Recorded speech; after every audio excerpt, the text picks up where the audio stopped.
Clement Caruth. What's this gonna be called? Kental Caruth. Shut up. We're still gonna figure out the name. Keeping it blank for now, or what? Yeah, keeping it blank. Okay. Let's get it. We in Philly, baby. Philly. How do you like Home it, of the Davey? birds. We said what? It was going to be Barber Bros? Yeah. Are you guys feeling that? I like Yeah. it. I like Barber it. Bros? Or the fade game. I like it. The fake game? We should just, yeah. What do you think? I think Barber Bros just because It's catchy. Like if someone's scrolling, they'll like that. Yeah. Barber Bros. The fade game is too like niche. I mean, It is. Barber student is niche too, but it's We'll still- find our audience. Our audience will find us, actually. Facts. So, I mean, why do we start this? What's the purpose of this? Documentation, networking, giving people something to listen to, Yeah. you know, on their drive to work, to the shop. There you go. Overall, yeah, just like the whole connection part of just like whoever it is that we have in here and for future, in the future, we just get to know them more, you know, behind how they are behind the chair. Just pick their brain out a little bit. But just having fun too. Yeah. Talk about the whole industry and everything that's going on. Get some nice guests, some nice feature guests. Who would be dope to get on this? Off the top of your head? Our first guest, No, just off the top of your head. Like when somebody says, "Who would you want to have on your podcast?" Damn. Basio. Basio would be dope. Basio. Number one. Yeah. They should. Basio. You guys have anybody in mind that people that aren't in barbering?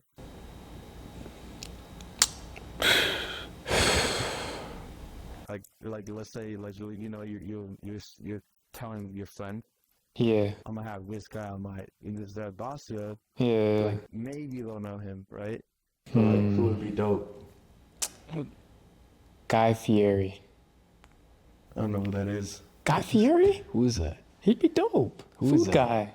guy. Or Keith That's Lee. hard. Or is Keith that? Lee. I don't know who that is. Think Who's Guy You know Fieri? Keith Lee. Who? I don't know who that is. Bro, he knows Keith Lee. I don't know who that is. Yes, you do. I The dude who don't. does the food reviews, bro. I got it. don't. Let's try it 1 through 10. What is this? You're lying, bro. He's lying. I don't. I really don't What know. about you? I don't know, bro. I really don't know. Some like, I don't know, bro. Some comedian. A comedian. Oh, the Comedian. dude you watch, who is it? That you showed me. Dude, I watched a few, bro. You showed me 2. You said you were gonna There go was a see him in lot, person. bro. I showed you. He was more pretty than funny. that. I showed you more than 2. How about you? Maybe it's somebody that's in the barber, probably like shoot like big guns. Big That would nuts. be be sick, bro. sick. That would be so Nah, sick. fuck me, yeah, big. It's because I mean he's cool, and I feel like he was like He was a pillar in your He journey. was an inspiration Yeah. for like like everybody at least knows who he is, Mm. and Yeah. he inspired at least put in a little nugget into everybody. For sure. Big blends and What about outside of barber? Like, I think there's a shooting high as fuck. We'd probably have to pay like bands, but like Gary V, Yeah, that's your guy. That's your Gary guy. Vee. Yeah. Gary V would be crazy. That'd be fire. Gary V. Ooh, I got one. Jim Carrey. Really? I'd want Jim Carrey. He's my favorite actor. He's very philosophical. He's smart. that's true, yeah. I've He- been bro, seeing a lot about he's him. smart, He's bro. smart, bro. He's He's wise. gifted. Yeah. He's got a lot of wisdom, bro. Yeah, Jim Carrey. And he's funny. As heck. That'd be. He's funny. I think where do you feel like we'll be headed there? Like that's like and like maybe like a couple episodes down the road. Where do you feel like we end up, in the next 2 episodes, 3 episodes, just to give people like an idea of where we want to get going with this? I think we'll have some dope guests on the next few ones. Some really dope people that will be able to kind of share a different perspective about maybe how they view the industry or how they want to make their impact on the industry. Yeah. There's a lot of good people in the industry, bro, who make an impact in their own way. Yeah. You know, you got the Basios, you got the A-Rods, you got, you know, the Sly Honchos. There's just so many, bro. There's so many. Old heads. The OGs. The OGs. Yep. What do you? Who was like somebody that inspired you in your journey? I'd say, you know, YouTube, like the pillars in YouTube, you know, Jeezy was a big inspiration for me. Like watching 360 Jeezy, like it's crazy because when I was in 8th grade, I used to comment on his videos like, yo, I'm a 14-year-old barber. And I used to tell my classmates, like, I remember specifically telling someone, I'm going to be next to this guy one day. And it happened. That's hard. It happened. This man. It's crazy, bro. That's crazy. What about you, Los? Yeah. I'd probably say, bro, like Bossio. I remember watching E. Jones. Yo, yeah, With the chains? bro. Yeah. E. Jones was a gold, bro. He was Yeah, a bro. gold. I remember it, and it just, I don't know, overall, bro, like, I just want to learn how to cut. I didn't really think of it just like taking it to a whole nother level. It was just like, I need to learn how to cut hair, and that was it. So, but yeah, I took a lot of inspo from them, bro. They explained it in a simple way for me to grasp it at the time, bro, when I didn't even know how to hold a clipper, bro. I was cutting with my mom's clippers. How old were you when you started? I was 16, bro. Dang. 10th I did a grade? little taper on some homie. Shout out to my homie out there, bro. Fuck, I did some little picks, some ice with picks. the half? With the half? Yeah, bro, with like a 1 or a 2, and then I just did a taper in the back. And then, bro, I was cutting with the Office Depot shears. And once you cut paper with the construction scissors, bro, you're literally using your 4 fingers, and you're like, Dude. it was dope. I had at one point, bro, I remember having my mom come to the garage, bro, and I asked her to cut the top for my homie. And she did. Oh, your mom? My mom cut his hair, bro. She busted out like. She was just like, Why do moms always know how to cut, like, with shears and all that? Yeah. point cutting. bro, she was point cutting with the construction scissors. Nah, she went off, bro. She was cutting our hair, bro, for the majority of the time we grew up. But yeah, bro, it was dope. That's tough. What about you, bro? I think I started following you remember Barbershop Connect? Yeah, yeah. Oh yeah, Back in the day, yeah, like, I was like, bro, I'm gonna be on that page. Yeah. Like, I thought that by him reposting me, bro, I was gonna You get made like it. 100K followers and shit. You know, and then I found Vic Blends on that page, and then he launched his academy, and then I invested in it. You know, it was like $20-$30. Then I learned how to do basically everything that I teach on YouTube is like from his tutorials. So then I started doing classes in my backyard. like a year in, bro, I was like, I can teach That's this. tough. Bro had the tarp with like the tent thing. Yeah, that I was went to Home dope. Depot. I was was like, I need to dope. do this. I was like, it's in my backyard, like it's sunny, you know, and I put up like I had like $1,000 and I put 500 into a tent. That was dope. So I was like, you know what? Investing. Let's make it happen. And Vic Blends, I have a system, so it was cool, I think. And then I bought what's his name, the guy with the Astro. So he had that Oh, yeah, He had the 3%. $500 course. and I bought that shit, and then Really? yeah, I bought it. It was What was the course? Like, it was just like fading and stuff it like was that? like immersive. It was like immersive Barbering and Oh stuff. yeah, I remember Nice. that. And then yeah. He was like the only one. He was referencing what's his face, the guy from school, not Hormozy, but his partner. Sam Ovens? Yeah, he was always shouting him out, and I guess that was like his first mentor or whatever. Oh, yeah. Consulting.com. So he was doing like yeah. he was running ads. He was like 19 running ads, and like I banged into that shit where it's like he was using the little light and shit and make the Bro, fades his pop. fades were so blurry. Yeah. Like, at He that- went in. At that time, like he was the only one that was marketing courses. Yeah. So I bought it, bro. I was like 500, bro. I'm down. I still have his cape, bro. his cape, yeah, that's just the hard. newspaper one. So like that was the first time that I think in the beginning I was broke, bro, but I was investing. I was still investing $500, and I combined his method and then Vic Blends' method, and I just was just like, fuck it, let's run it. So that was like the first time. Anyways, I think we should dive in. You know, I feel like a lot of people don't know who we are as like people, barbers, whatever. And I think the first episode should always be like an introduction, you know, like to I agree. who we are. And then after that, it just becomes about everybody else, Yeah. you know? Fire. So I think we'll start with whoever. Like, I don't, just a conversation or whatever, but where did you guys start? What motivated you guys start, and what kept you guys going? Lucy, talk to me, man. Just kidding. Talk to me, baby. I mean, yeah, I grew up straight out of Portland, Oregon. Dude, it's crazy. I didn't even know what I was gonna do. I mean, it was just like one day, like my mom's cutting my hair, and pretty much like I'd see homies getting, you know, barred up, like tapers, fades, everything, bro. There was like that one shop in the whole neighborhood that everyone was going to for like 10, 15 bucks. And everyone was just, I'm like, dude, what are these people doing it? I've been getting the number 2 all around. spiking up my hairs in the front, bro. Like I just, little porcupine yeah, hairs? the little porcupine hairs, bro, with my gel. I always had my little gel. Eco gel. The ego gel.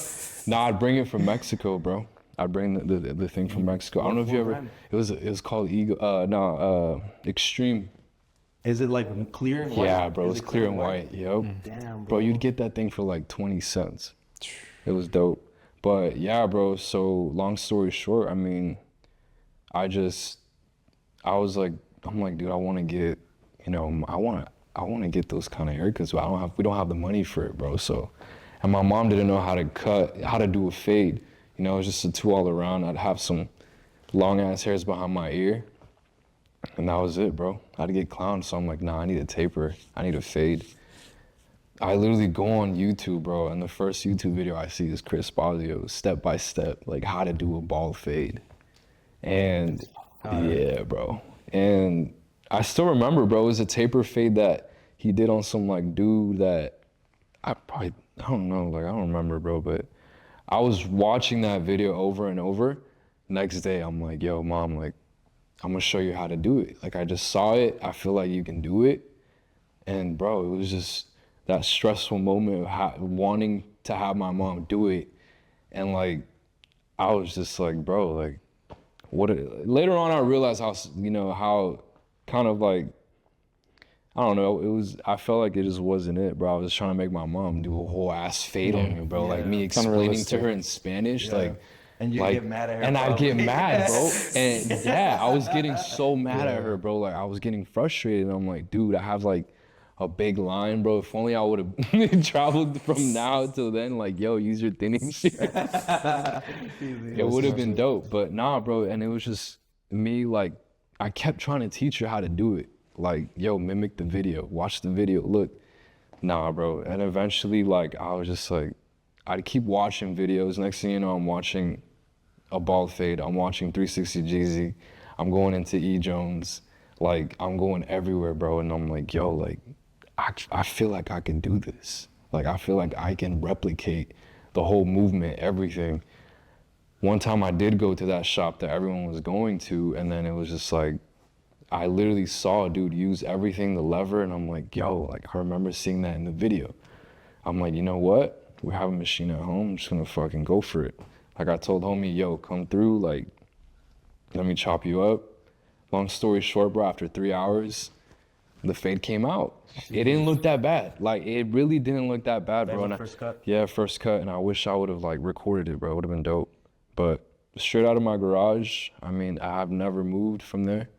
I've been cutting for like 7, 8 years now, and it's been a journey, bro. Like, from cutting $10 for like 3 years to then 20, to not knowing what I was gonna do, from like, bro, like it's crazy, bro, how long it's been. But it was definitely a lot of ups and downs, bro. But I think the biggest of them all was pretty much like dropping out of college, bro. with the whole fam just not really being in tune with what you want to do, bro, and them not supporting you. So that shit hit, bro. And then after that, I mean, it's like just trying to figure out what you want to do, bro, because it's like when you're getting the pressure, the constant pressure from your fam, and it's not it, bro. It's like, all right, you know what? Like, they want me to go to school, they want me to do all this, but it's like, bro, I'm trying to cut hair. So I tried multiple things. Long story short, I ended up getting scammed like $30K from one of my business partners, and that shit fucking hit me at 18, bro. You were 18? Dang. 18, 19, bro. 30K at 18. That's like, That's that's a lot. That's a lot of money for anybody. Yeah, bro. And then, I mean, after that, bro, it was just in and out, bro, not really knowing what the fuck I was gonna do, bro. Like, I was just cutting hair, like, what do I do, bro? And eventually I went into barber school. I remember that time. Yeah. We were in that group chat around that time. I'm not, yeah. We were going to barber I finally made the choice to get into barber school. I mean, I'm not gonna dive into too much detail, but eventually I got out of it during COVID. It was a bit of a tough time, bro, because of COVID. So it wasn't like, they weren't really letting us cut, but I'm grateful for the connection I made with the barber instructor, because he was like, dude, like, I know what you're trying to do. Like, you got talent. I'm trying to get you out of here, bro, because like I see a lot of potential in you. And I'm like, that's dope, bro. Shout out to Chad. you still in contact with him? Chad. Nah, but I still follow him on the gram, bro. But he helped me out a lot, bro. He helped me out a lot. He saw your potential, bro. Yeah, bro. Like, literally. He was dope guy. How do you feel like it was like that mental choice that made you drop out of school? Because I feel like there's like a moment where you have like, Yeah. Yeah. The epiphany, you know? Yeah. I need to make the move. It was definitely fear. I mean, I feel like it's definitely fear-based at first, because, you know, especially from like a Hispanic family. I mean, you'd agree, bro. It's like they're gonna be on your ass, bro. They're gonna see it as a failure. They're gonna think like, you know, what's this kid doing, bro? Cutting hair. Like, he should have went to school. Like, especially both my brothers already having graduated college. Like, the expectation was already set on me. So what was the positive thing that got you to that field? I think the positive thing was overall, like, later on, my parents seeing how I genuinely wanted to do it and I was good at it and I was like passionate about it. So they kind of started supporting me, bro. Yeah. And that really helped me out a lot. Because in the beginning it was rough, you know, it was like, you know, I had no support, bro. Oftentimes I wouldn't even tell them about what I was going through in the moment. So it's like, it made it harder, but I think overall though, like, it was just, regardless of what I was going through, it's like it wasn't gonna help to just mope about it and be complaining about it and fucking, you know, just cry about it. It's like, nah, bro, I gotta make something out of this. It's like, what do I make out of this, right? Yeah. So I decided to speak up, bro. I told my parents, I'm like, I'm dropping out. I'm sorry.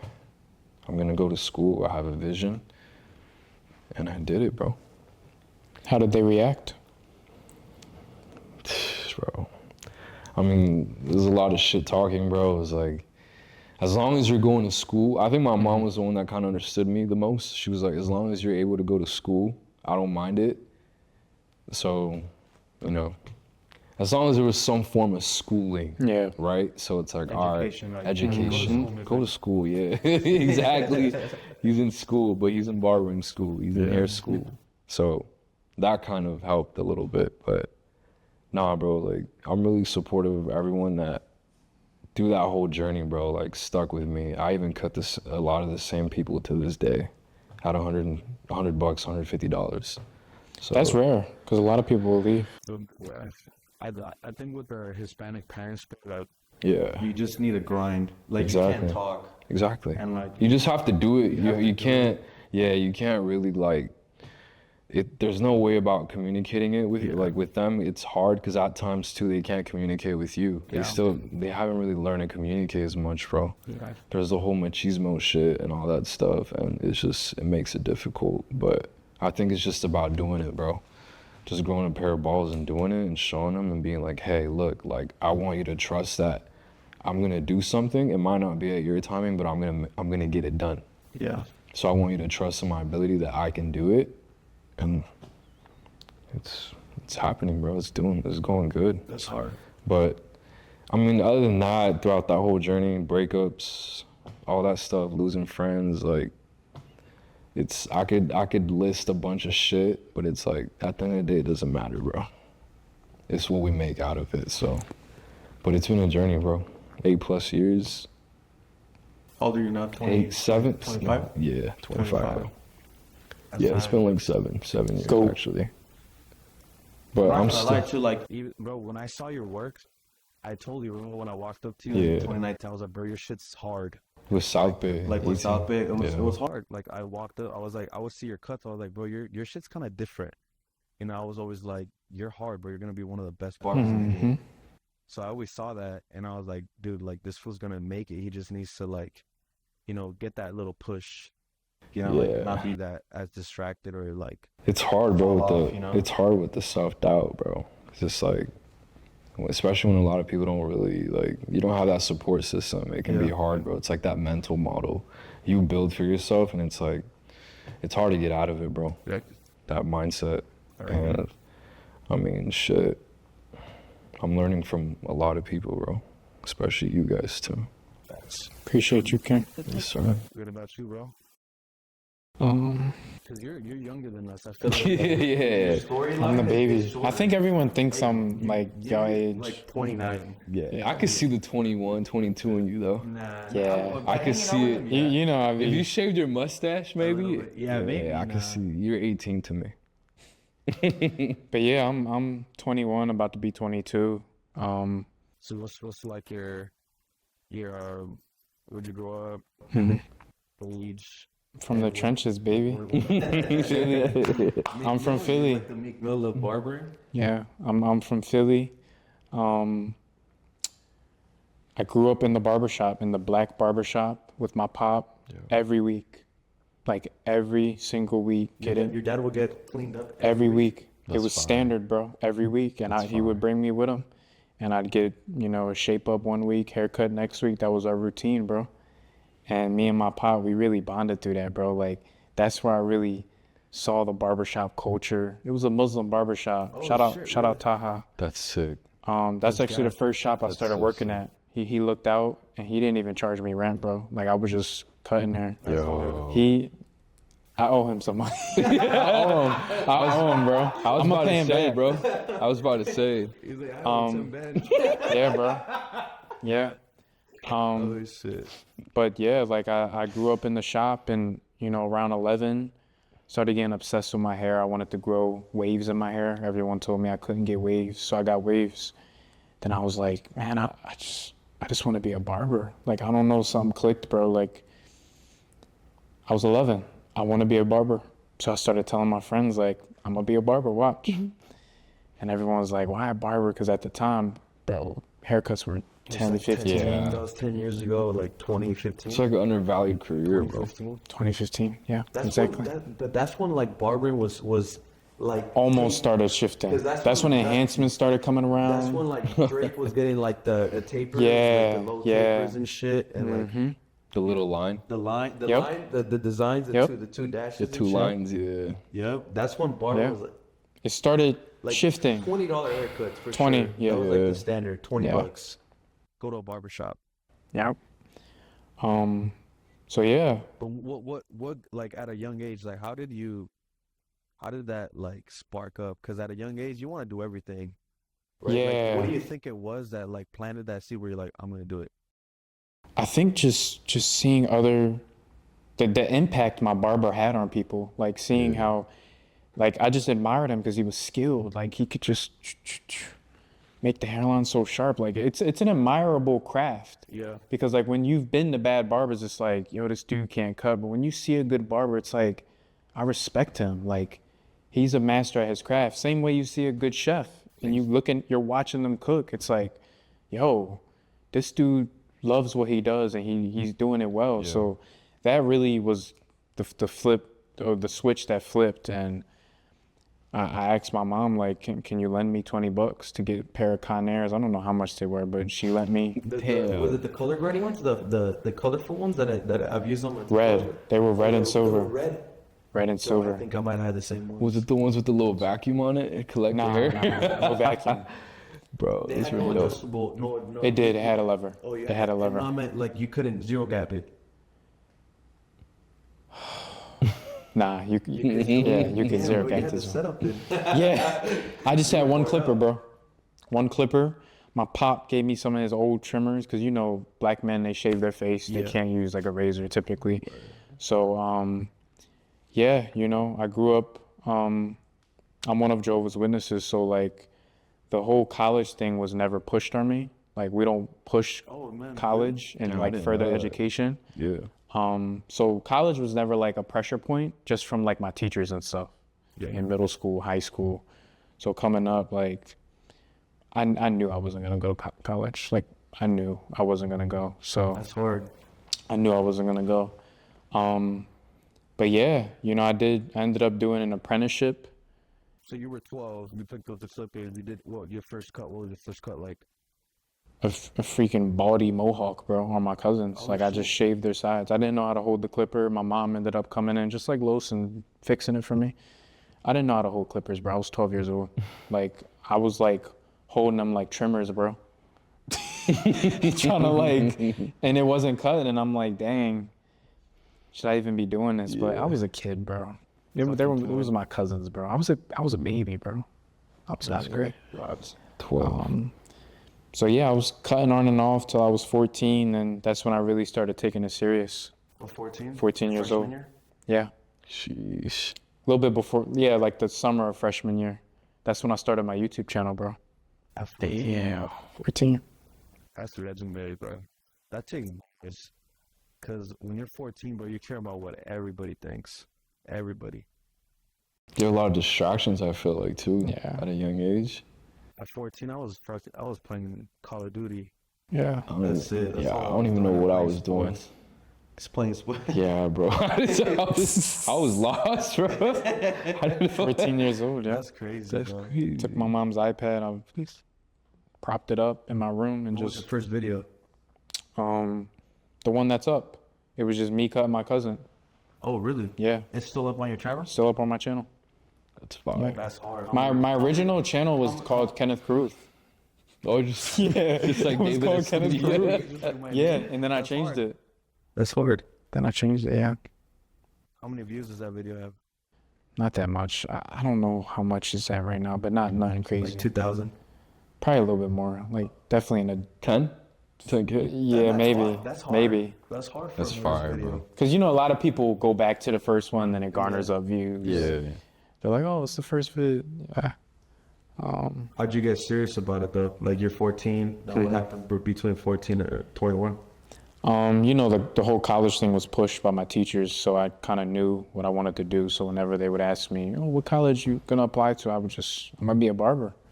And my teachers used to be like pretty much good luck with that. You know, I had a dean. I used to get in a lot of trouble at 14, bro. Like, I was just a class clown. Do you like the attention? Yeah, you know, I like making people laugh. I just like messing with people too. Like, Yeah. I wasn't a bully, but I was just like, me and my homies would just goof off, you know, pick on each other.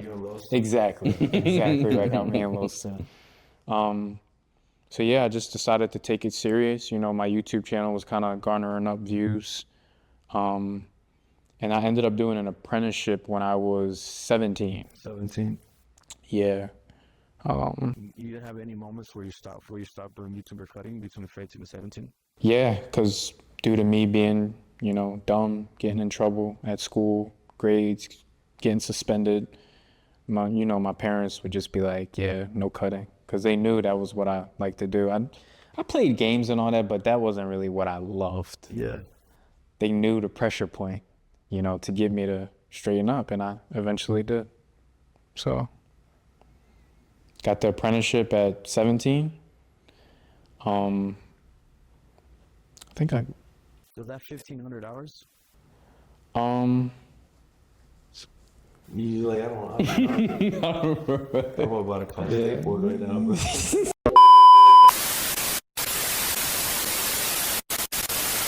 Guys, we're gonna be honest. We You gotta be the same, but we went in, guys. I'm gonna be honest. We said everything, but the SD card, you know, cameras didn't record it, so you know. But we went in a little bit. You got a bit. But We'll repeat it though. it's just a part of the journey, guys. Like, this is our first podcast. You know, honestly, we're shooting with 2 cameras, even iPhone. Yeah. We got the equipment, but I feel like we just need to be a little bit more better prepared. I think that's what I like about us, is that we just do it. You know, when we have an idea, we just execute it. So we'll probably just jump off of where you were talking about. We talked about your journey a little bit. We talked about we were talking about you going to Doing the apprenticeship. Apprenticeship program. The hours. Yeah, pretty much after that, you know, was in a relationship, got my license, fell off. You know how relationships be, you know.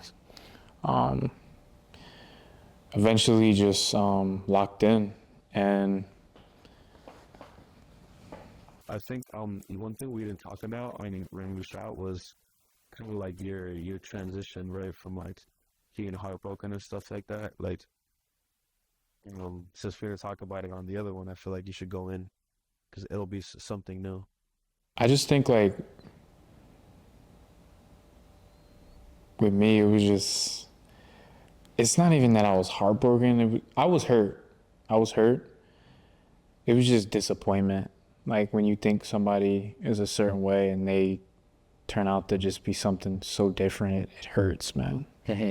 It hurts, bro. What do you mean by that? Like, what do you mean different? Just like, you know the type of girls I like really religious, very, you know, sweet girls, innocent girls that ain't into all that. But then, you know, a lot of them, they just get turned out, bro, and they just change. Well, what happened that you should? What did you find out at Red? You know, it was just,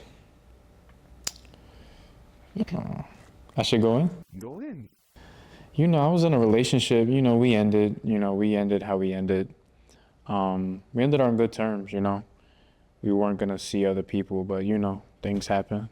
So, I don't even want to go into it, bro. Like, it's kind of beneath me, respectfully. Like, but I was hurt. For a long time, and I had to process it. I didn't know how to process it, so I kind of used the gym as a cope. Like, I tried to get swole, and I'm just like, all right. His villain arc. That's why he hates it. He does. Yeah. Right. Mhm. Yeah. It triggers It's him. okay, bro. That swole got rid, but still was something missing. So then I just had to learn to forgive, bro. Nice. Like, forgiveness is big. I agree. Like, if you don't forgive, bro, Yep. you won't be forgiven, you know? And that was big for me. Like, I just had resentment. Like, you know when a chick moves on, it's like, oh, you know, trying to replace me or whatever. Yeah. But even if it's true, who cares? People gonna be who they are, bro. And I realized people just are a reflection of their childhoods. Yeah. So now I know exactly what I want in a woman, and I'm not gonna settle. I feel like in that relationship, I fell in love with the idea of her. Yeah. I fell in love with the idea of her and not her. So I didn't accept her for who she was, because she showed me clearly who she was. But don't fall in love with the idea of people, because you'll end up tolerating a lot of stuff that you wouldn't usually tolerate, and that you just find yourself in messy situations, you know? Like, looking back, I needed that. I'm glad I went through that, because I now know exactly what I want. Like, I know if a chick immediately a red flag, I'm good. Have a good one. Peace. Yeah. Like, I don't care how good you look. That's why I told you I don't care about looks, man. Like, That's dope. the best women I've been with were just like solid looking chicks, and I'm personally just more physically attracted to that. I don't like the whole baddies and the whole perfect face. Like, something needs to be slightly off. Like, I gotta do a double take. Listen. Big nose? Nah, anything. Like, when I see a chick, I'm walking by and oh, I like that. It's like a double take. Like Right. that's what I'm gonna marry, bro. Y'all gonna look at my wife like, I see why Ken like that. Yeah. Okay. I love it. Okay. Yeah. That's I cool. love it. That's what I like. That's fine. But yeah, guys, it's all about growth and just being able to look back and see how much you've grown. If you're in the same spot as last year, something's off. Yep. You're in the same spot as Yeah. 2 years ago, something's really off. Yeah. So I'll let David take it away and kind of go into your story. He went in, guys, like he gave his whole story, but unfortunately, we can't control the cameras. Yeah. I'll try to maybe share different parts too. Okay. First, like I don't think I went into my breakup part. Yeah. I feel like we're on the topic of it, we're bro. already on the topic. I think my breakup was literally the catalyst, bro. It's like that's what got me into where I'm at today. But just a little background. Grew up in Santa Ana. I'm 28. Didn't grow up with my parents. My parents got deported when I was 5. Dad got locked up. My mom, she went to Michoacan, Apatzingán, lived there. Went to school for like 3 years over there. Had an amazing childhood. Like I didn't played soccer out in the street. We had to use our imagination to go outside and play. So like before the whole technology shit, like play hide and seek, marbles, trompos, like fake Yu-Gi-Oh cards. We'd put Yu-Gi-Oh cards on the wall, like throw rocks, and whoever can tilt it got the card, right? So we played, bro. We had I had a great childhood, and then my mom we ended up moving to Tijuana when I was like 9, and my grandparents, which are my mom's parents, took me in. So that they gave me the option, hey, do you want to come and live with us? And I was like, you know what, like my cousins are out there, like I want to go play with my cousins. So I was like, yeah, dude, like I want to go.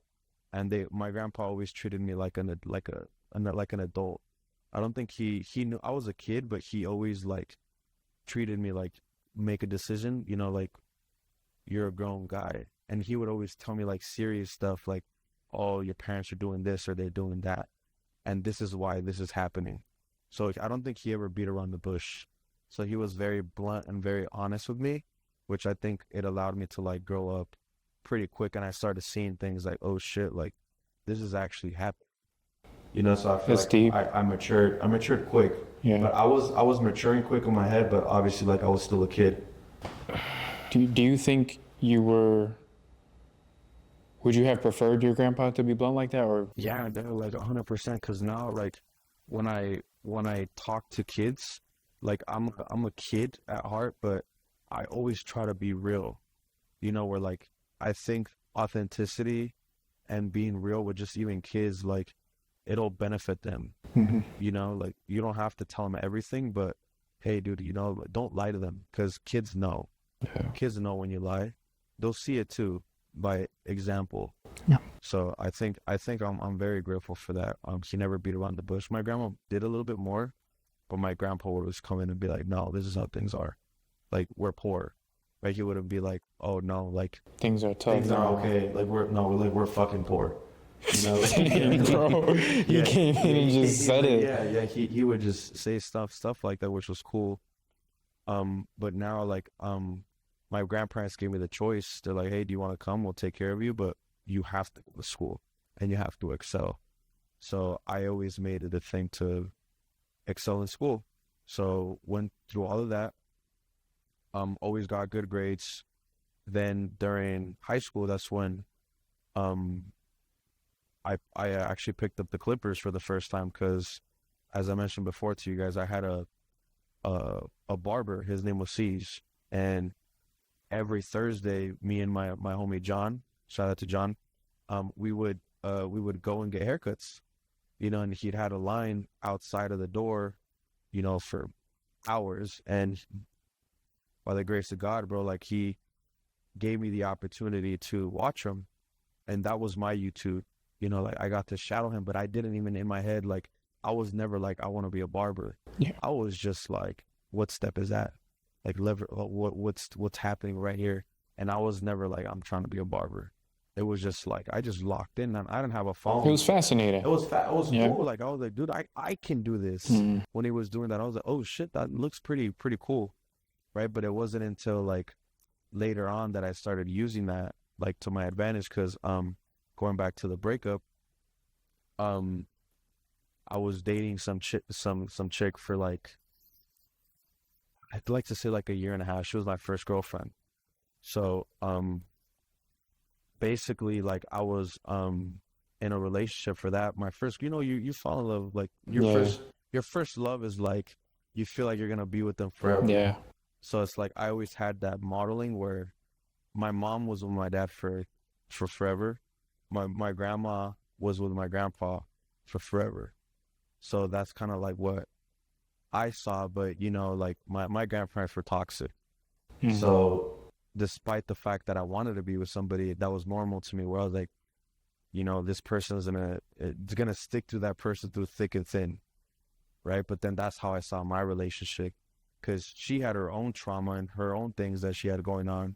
So there was a constant push and pull where she would break up with me, I would try to make up with her, and like it was like that for such a long time, for such a short amount of time too.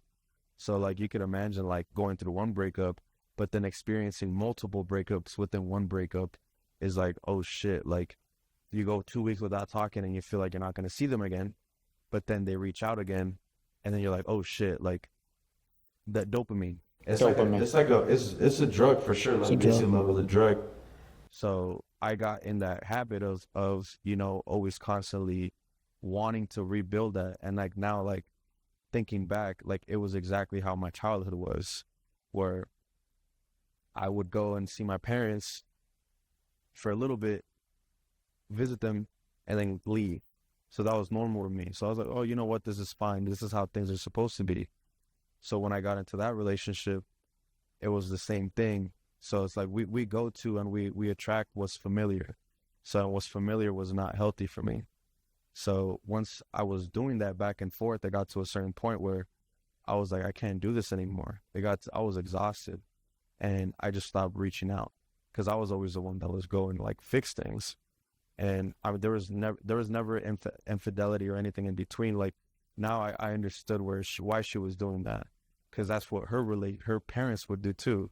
They would make up and break up, and that's how her mom would get validation, was by breaking up with her husband or whatever. He And coming then he back. would come and they'd be all toxic, and then now all lovey-dovey and pretend like nothing happened.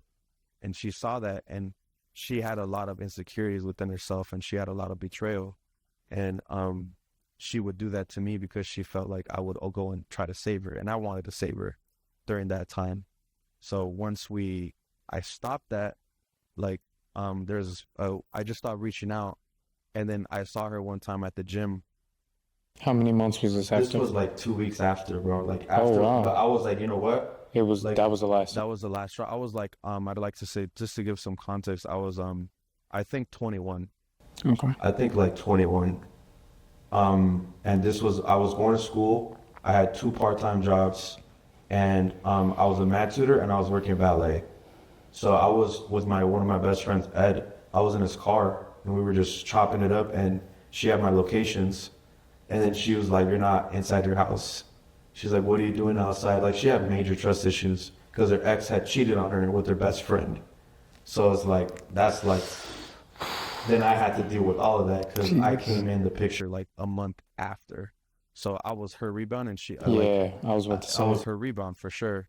So we stayed, and like we were solid for like the first 2 months, but then the toxicity shit came out.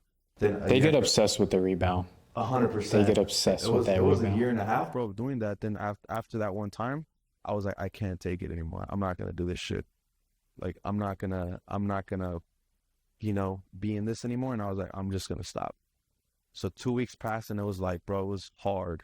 It was like, I've never done coke or anything, or done any like crazy hard drugs like that besides weed, but it was hard to give it up. Like the dude that went to go drop off my laptop I called him, like it was my boy. I called him one time, and I was like about to go to her house 2 weeks in. I was like, bro, like please, like tell me something right now so I don't fucking go. And he's like, bro, don't do it. And then I listened. And instead of taking that route to her crib, I went to my sister's house instead. And I just vented, and my sister broke down. She was like, bro, like, I can't believe you did that shit for such a long time. After that, I saw her at the gym like 2 days later. And it was crazy because in my head, I was like, I'm probably going to see her soon. I see her at the gym. And then I was like, holy shit. I recognize her because I recognize like her body structure. So I, I went up to her, bro, and I was like, Let's talk. And then she was like, all right, bet. And then I go outside the gym, and then I'm waiting for her, and then she walks up to me, and then she walks away. And that was the last time I ever saw her. I want to talk about that. Like, I truly believe when you are done with a person, you'll never see them again. I think so? never saw my ex ever again. that's Never. crazy. I see her folks. Everything's like energy, huh? So you It's feel like, like if it's you like don't, when it's done, yeah, it's done, and you can never see them again. It don't matter if you live down the street, you'll just never see them. That's crazy, yes. It's crazy, bro. Yeah. Actually, I haven't seen her ever again. I haven't You seen see? her. I haven't seen her. You see? I've never seen. I've seen my ex's father drive like all the time, but I've never seen her. And to be honest, this is coming from the bottom of my heart. I don't want to see her because the lesson's done. good, There's no need to open up wounds, good. healed wounds. There's no need to open it up. I love it. So I think after that, though, like, we just stopped talking. And then that day, I swear, like, I had a list of a book thing that I never read that we went to we went to Barnes and Nobles together.